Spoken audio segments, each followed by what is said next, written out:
Hey everyone, this is the Dr. Slytherin with part 2 of this video series. Today we will be discussing more quality of life improvements that I feel should come to the game at some point. Same rules as part 1, except that this video is going to have 15 quality of life improvements instead of 25. This is to shorten up the videos just a bit, as I felt that number 1 was a bit too long. After this we'll have part 3, 4, and now 5, and each of them will have 20. And with that, let's start off with number 26.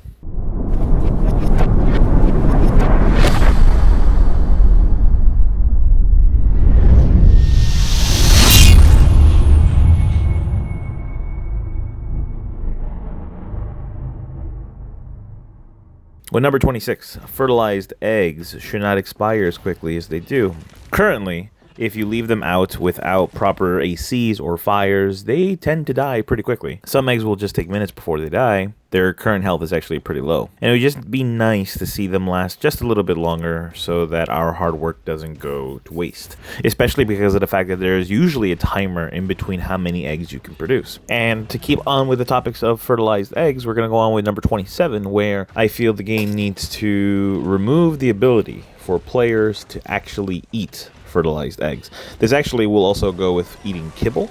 There's absolutely no reason that a player should be able to eat any type of kibble or any fertilized eggs. I don't think there's almost ever been a situation where a player has wanted to, unless it's to grief another player. If you were raiding another player's base, whether it be PvE or PvP, and you ran in the base and you saw that they had a bunch of fertilized eggs, you wanted to eat it to piss them off. There's no reason that this needs to be in the game. Just about every player has, with a few hundred hours, has a story about eating a fertilized egg by accident or a tri-mate eating a fertilized egg by accident. It's a frustrating thing to do, and we want to remove pain points with these quality of life changes. Let's fix this. And with number 28, I would like to see the ability to change our characters' names. This change has been a long time waiting. This is going to actually be the first quality of life improvement on this list of various requests for being able to customize not only your character, but your base and your style and just in general how you want to play the game. These are more PvE-centric changes. However, some PvP players can enjoy these changes as well. As of now, there's no way to change your character's name without creating a brand new one. However, with the way the game is and how it ties bosses be into your character, breeds, and their respective imprints to that same character, and additional levels to that character,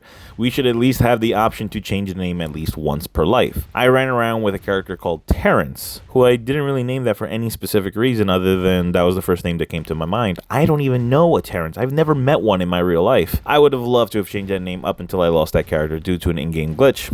It's just a small but very nice quality of life change. I would love to see us being able to change character names. And with number 29, another character improvement, I would like to see more available looks. The character model has been in the game since pretty much the beginning, if I'm not mistaken, and the characters' faces desperately need more options. Other than making them super freaky looking characters that are like 3 feet tall with 80-inch biceps and then twigs for legs, the current character creator kinda sucks. More customization options are always nice in any type of game, especially a game like this where you're kind of role-playing your character. Which that's going to technically lead right into number 30, which is hair options. Currently, there's not a ton of hair and facial options. We'd like to see more. Being able to customize your character in more ways is always appreciated. Give us the options for like hair highlights, more facial hair options, more hairstyles. It's a small change, but again, one that several players would love to see.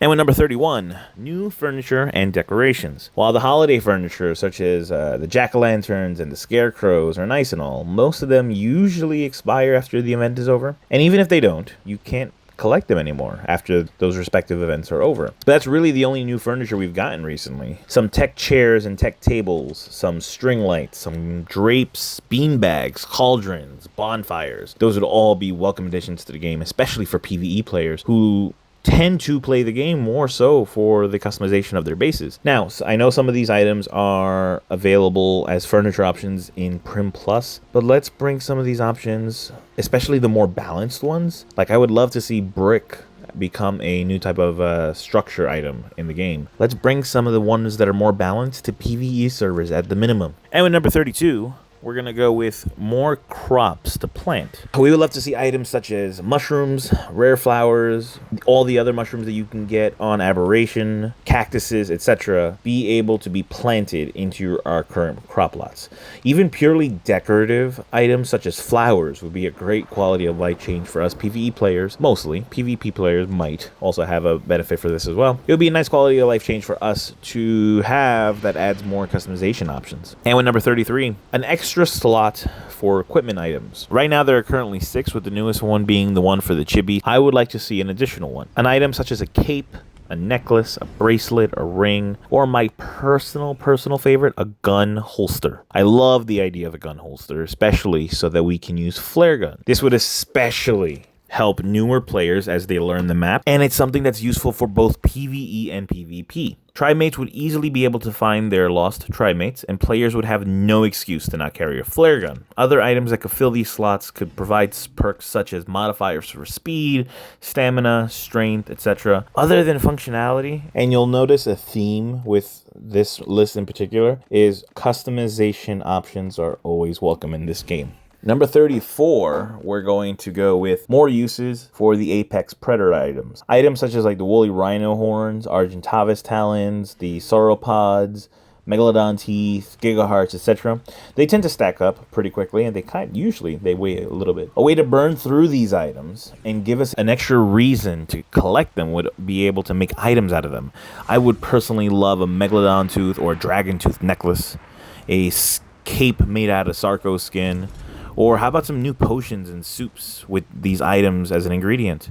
This would especially help on servers where specific Predator items don't have use on those servers, which technically ties into number 35, which is to remove Apex Predator items that are on servers that don't actually use them as drops. Now, if we do number 34, 35 becomes a moot point. However, currently, a specific example of this is on Center, where Uranus lungs and gigahearts are not used for anything whatsoever. They're completely useless. They take up weights in your inventory, and they require an extra step to collect and to throw out. It's not there for any reason, and you can't even transfer it to a new map, which also leads to number 36. Please allow us to transfer Apex items from server to server. Let us do boss battles. There are so many players that I still see that have never had the experience to be able to do a boss battle. Let us do them. We'd like to do them. Some of us like to do them a lot. It took a long time for me to do my first ones. Stop restricting us. We want to be able to do it. It just seems like it's a restriction for the sake of a restriction, or a very outdated restriction that no longer needs to be in the game. And with number 37, this also has to do with Apex items, but it is the last one for it. I would love to see babies, when you hatch them, to produce more of these Apex items, even if it requires their death. Currently, the Megalania produces 2 toxin when they're born, and it's one of the easiest ways to get these toxin. It would be great to be able to kill Giga babies, Spino babies, Sarco babies for their respective hearts, sails, and skins at the cost of whatever amount of hours it was to breed them up. Give player different options to get these Apex items, and let us do more boss battles. So let's go to number 38. I would like to see more bosses become available on different maps. The Manticore on Center, for example, and being able to do the dual battle, the one that you can do on Center where you fight the giant monkey and the giant spider. I would like to be able to do that on the island. Give us more flexibility and give less reason for tribes to run as many servers as they do. The game is constantly trying to downsize and not cause so much stress to the server, but then there are tribes that have to have multiple tribes across multiple servers so that they can do boss battles and they could do certain different things.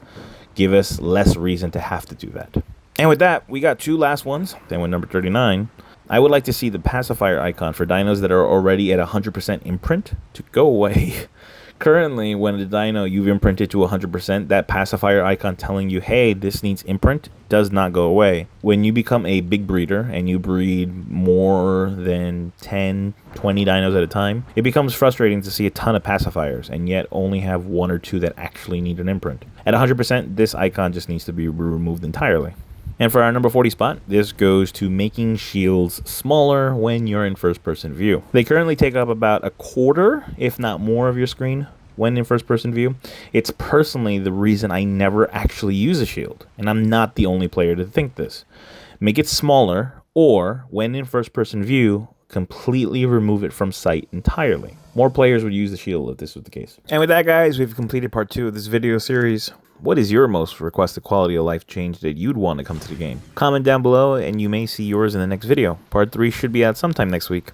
You guys can also follow me on Twitch with the same username where I stream ARK and Pokemon. Please like and subscribe for more ARK content, and I hope you guys all have a nice day.